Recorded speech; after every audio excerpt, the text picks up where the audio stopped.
Assalamualaikum warahmatullahi wabarakatuh. Hai teman-teman semuanya, selamat datang kembali ya di channel Studio Horor. Bagi kalian yang baru saja bergabung atau mengunjungi channel ini, channel Studio Horor akan membahas berbagai cerita misteri, tentunya dalam bentuk kemasan podcast. Studio Horor kali ini akan menceritakan mengenai rampor. Cerita misteri ini bersumber dari Dio Seta. Sebelum kita membahas lebih lanjut, alangkah baiknya silakan melakukan subscribe terlebih dahulu ya, agar bisa mengikuti video terbaru dari Studio Horor berikutnya. Ibu, itu kenapa ada ramai-ramai di depan rumah kepala desa?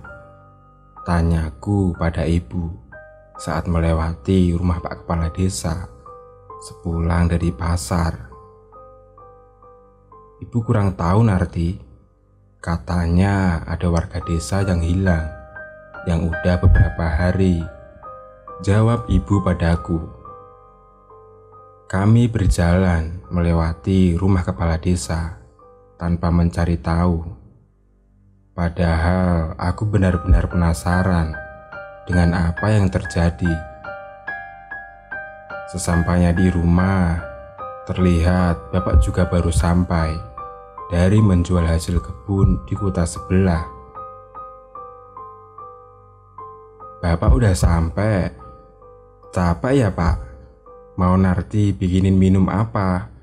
Tawarku pada bapak. Iya, bikinin kopi hitam aja. Ini ada oleh-oleh buat kamu, jawab bapak sambil memberikan sebuah kantong kresek dari tangannya. Aku segera masuk ke dalam rumah dan membuat kopi hitam untuk bapak. Dari dapur terdengar suara perbincangan antara bapak dan ibu. Bu, apa benar Pak Supri hilang? Tanya bapak kepada ibu yang sedang membereskan belanjaannya. Cerita dari warga sih begitu pak. Bapak kan temennya. Bapak beneran gak tahu ya pak kalau Pak Supri itu kemana? Jawab ibu dengan berbalik bertanya. Terakhir ketemu bapak sekitar 3 hari yang lalu. Habis itu bapak udah gak dengar kabar dia lagi bu. Cerita dari bapak. Aku mengantarkan segelas kopi hitam kepada bapak dan ikut dalam perbincangan mereka. Hari sudah mulai malam. Hari ini aku berjanji untuk mengantarkan baju jahitan ibu ke rumah temannya di ujung desa. Tak seperti biasa, jalanan di sekitar desa sudah sepi. Padahal azan maghrib baru saja berlalu. Hembusan angin dingin yang cukup besar meniup belakang leherku. Rasa menggigil yang tak biasa kurasakan di seluruh tubuh. Pantas saja warga mengurungkan diri di rumah. Mungkin karena anginnya yang sedang besar. Aku meneruskan perjalananku hingga sampai ke rumah salah satu pelanggan ibuku. Rumahnya terlihat sepi. Namun aku tetap berjalan melewati halaman rumahnya dan mulai mengetuk pintu rumahnya. Namun kali ini tak ada yang merespon. Dari jendela terlihat ada aktivitas di dalam rumah. Namun mengapa mereka tidak membukakan pintu? Aku pun mengetuk lagi lebih keras. Namun kali ini dengan teriakan. Permisi bu, Narti mau nganter jahitan. Kali ini tak menunggu lama, teman ibuku pun membukakan pintu. Ya ampun Narti, kenapa nggak besok aja sih? Sautnya dengan muka yang terlihat agak pucat. Dia nggak apa-apa bu, besok kan Narti sibuk bantuin bapak lagi, jawabku. Aduh, jangan keluar malam-malam dulu ya dek Narti. Tadi itu Pak Kades ngomong, semalam ada warga yang melihat keranda terbang di sekitar desa ini. Ceritanya padaku. Mataku mengerut sedikit, tidak percaya dengan apa yang kudengar. Keranda terbang, Bu? Serem banget. Kok nggak ada yang ngasih tahu ya? Ucapku yang mulai sadar penyebab sepinya desa malam ini. Tadi di rumah Pak Kades pada cerita, makanya ibu gak berani buka pintu tadi.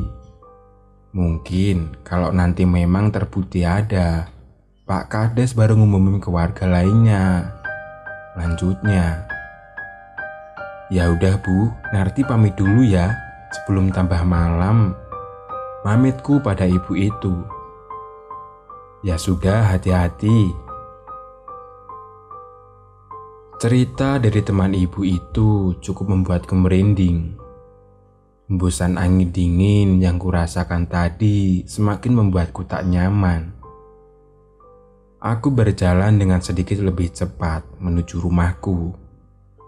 Namun sebelum mencapai persimpangan, samar-samar terlihat bayangan hitam bergerak dari arah jalan itu. Seharusnya bayangan manusia tidak akan sebesar itu. Selangkah demi selangkah, aku pun tetap mendekat ke persimpangan. Karena memang itu jalan tercepat menuju rumahku. Bayangan itu terlihat bergoyang-goyang, seperti gerakan pohon besar yang tertiup angin. Aku pun mencoba mengintip dan mencari tahu sumber dari bayangan itu. Namun yang kutemukan sungguh-sungguh mengerikan. Jalanku pulang dihadang oleh sesosok makhluk besar dengan rambut panjang yang acak-acakan. Wajahnya yang menyerupai nenek-nenek berumur ratusan tahun, dengan payudara yang menggelambir.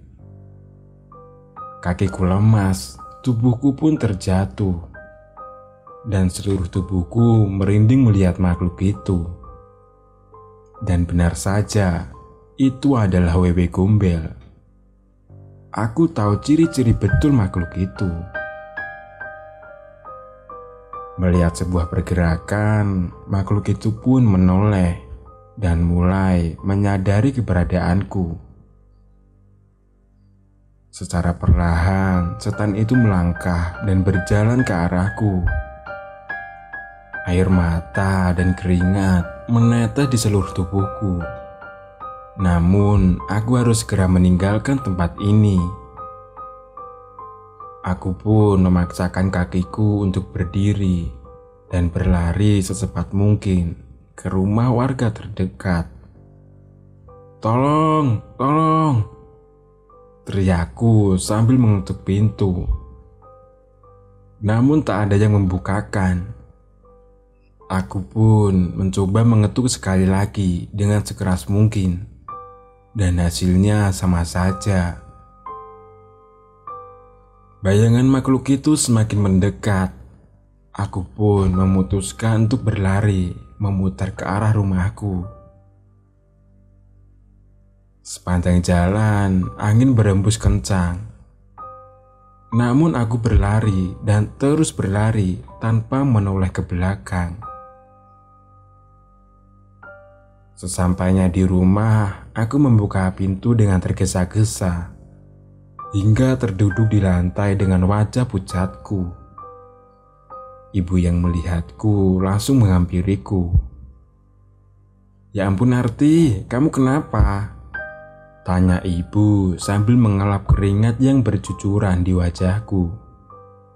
"Itu Bu, Narti ngeliat Wewe Gombel." Aku menjawab ibu dengan wajah yang terengah-engah. Ibu membuka pintu dan mengecek kondisi di luar. "Gak ada apa-apa Narti, yang bener kamu?" tanya ibu dengan tidak percaya. Aku tak menjawab, hanya mencoba mengatur nafasku untuk kembali pulih. "Ya udah, ibu ambilin minum ya.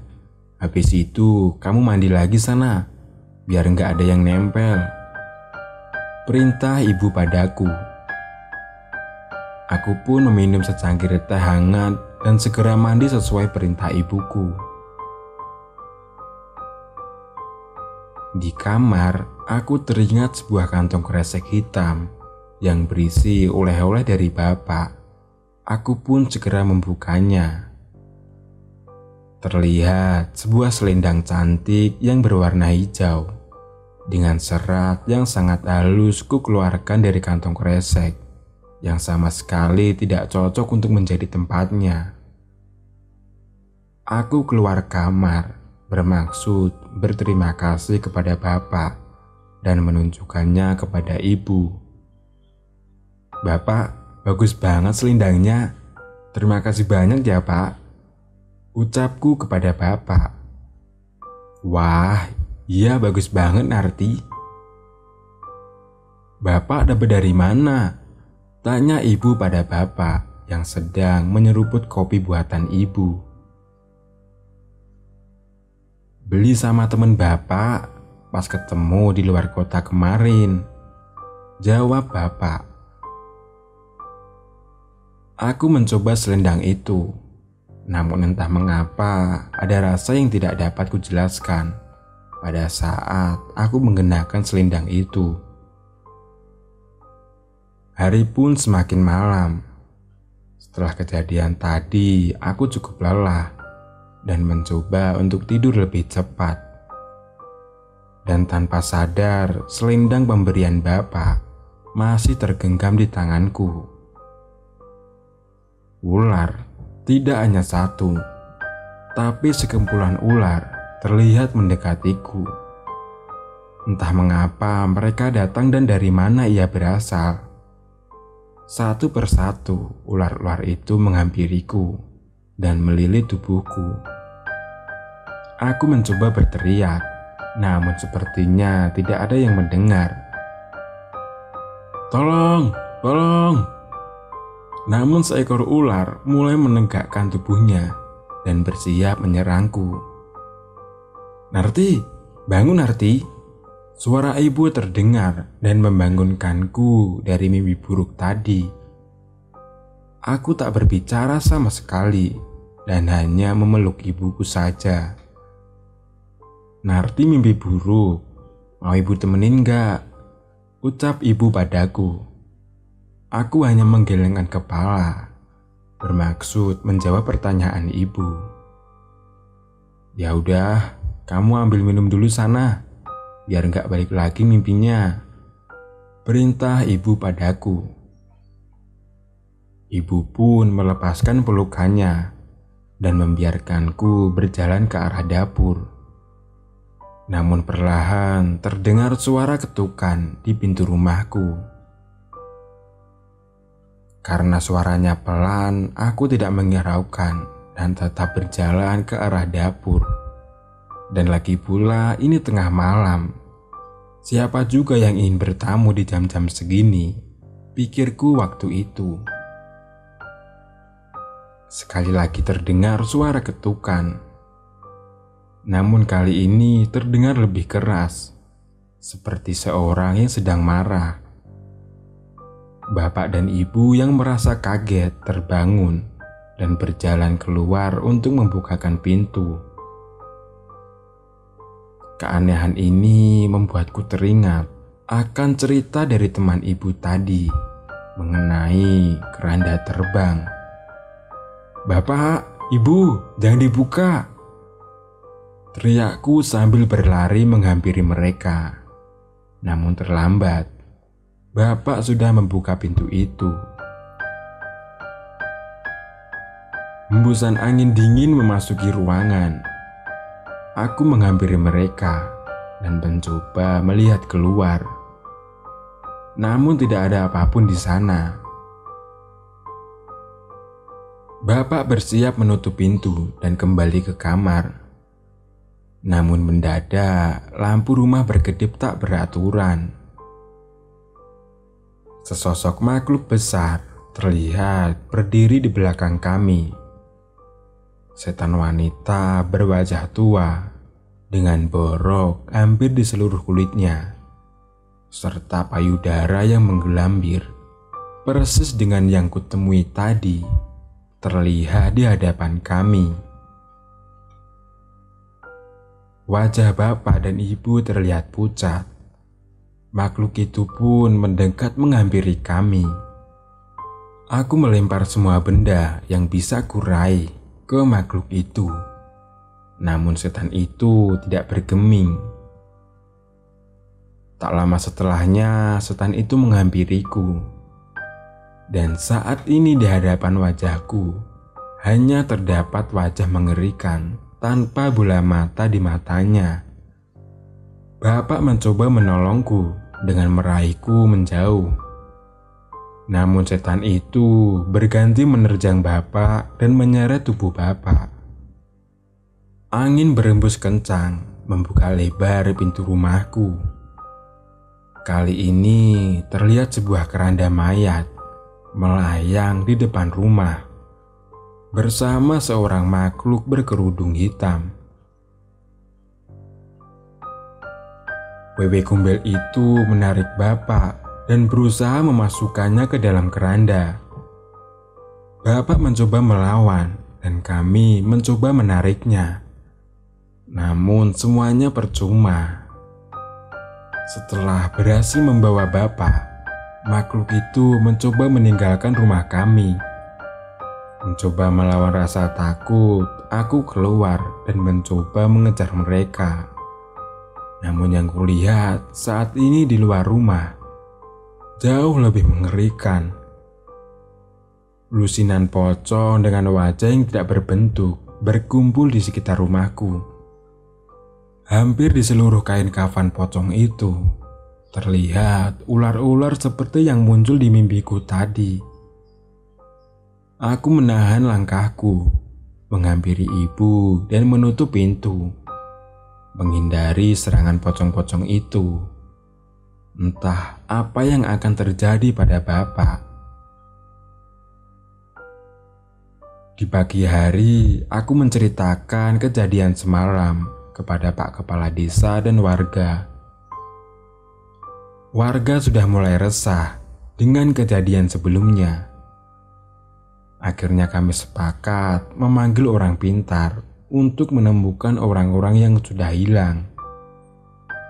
Sore ini Pak Kades datang ke rumahku dengan seorang kakek paruh baya dengan membawa sesajen dan kemenyan.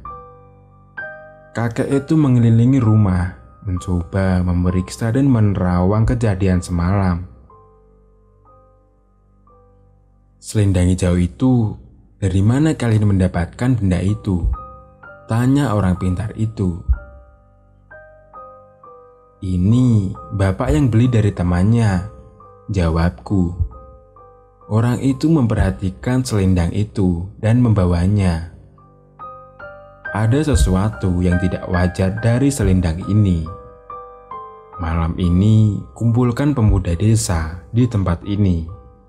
Kita hadapi langsung makhluk itu. Perintah kakek itu. Warga mengikuti perintah kakek tua itu. Ibu menyediakan tikar dan makanan ringan untuk warga yang menjaga.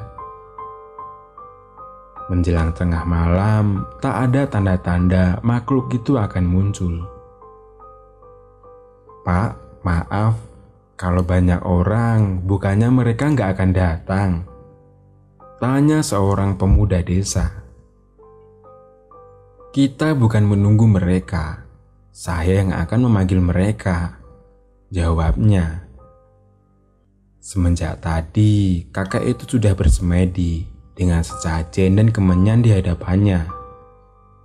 Kali ini, ia membacakan suatu mantra yang membuat kami merinding mendengarnya. Mereka sudah di sini, ucap kakek itu sambil berdiri. Warga yang di dekatnya melihat sekeliling dan tidak menemukan apapun.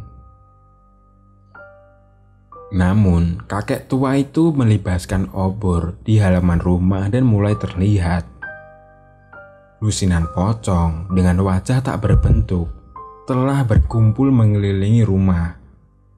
Para pemuda yang sebelumnya tenang kini terlihat gemetar. Dari balik kumpulan pocong itu muncul sebuah keranda yang melayang, diiringi oleh makhluk berkerudung hitam dan juga wewe gombel. Kali ini suara berisik terdengar dari makhluk-makhluk itu. Dan sebelum makhluk itu mendekat ke warga, orang pintar itu menghampiri keranda terbang itu. Jika ini yang kalian cari, bawalah dan kembalikan kepada sang ratu. Setelahnya, kembalikan mereka yang kalian bawa, ucap kakek itu. Kali ini makhluk berkerudung hitam yang mendekat. Makhluk itu mengambil selendang pemberian Bapak. Melihatnya, kami sedikit tenang, berharap setelah ini orang-orang yang hilang bisa kembali. Namun ternyata kami semua salah. Setelah menerima selendang itu, setan berkerudung hitam itu menyerang kakek tua itu dengan sebuah gigitan yang melukai wajah si kakek.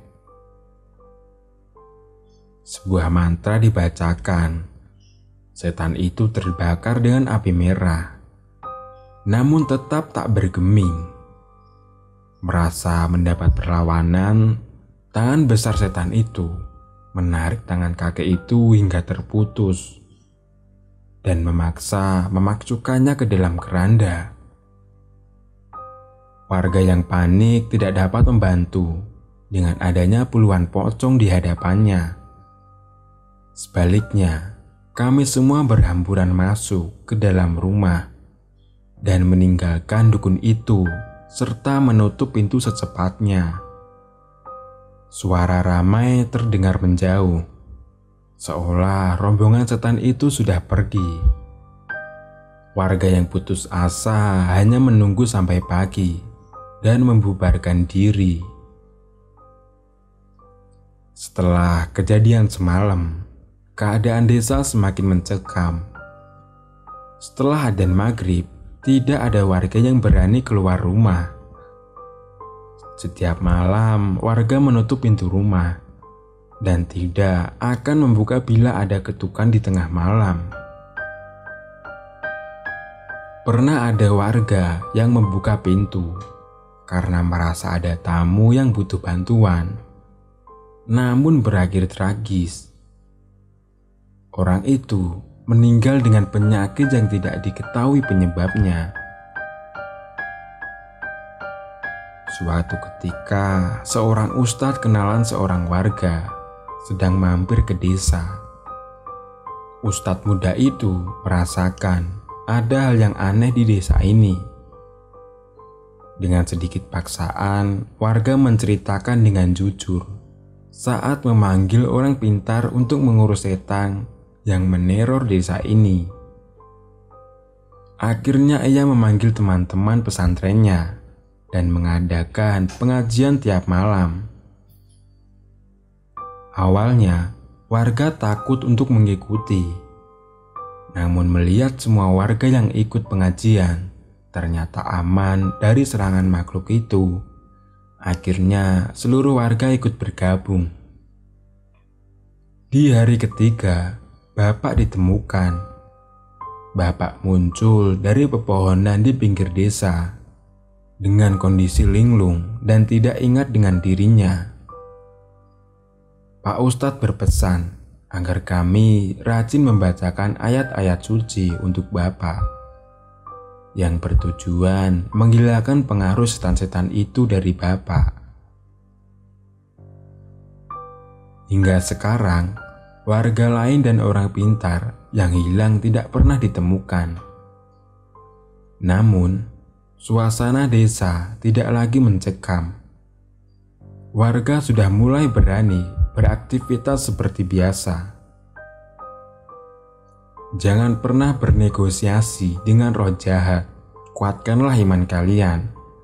Manusia adalah makhluk yang paling mulia dan tak sepatutnya kita merendahkan diri di hadapan makhluk-makhluk itu.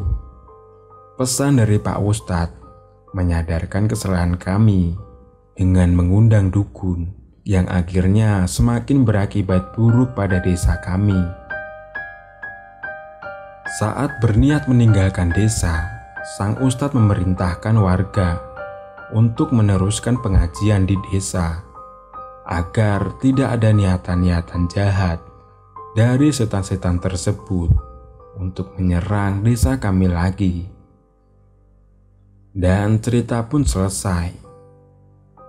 Pasti banyak yang mendengar cerita Lampor yang berbeda dari cerita ini. Tapi memang cerita Lampor di setiap daerah bisa berbeda-beda. Cukup diambil positifnya saja.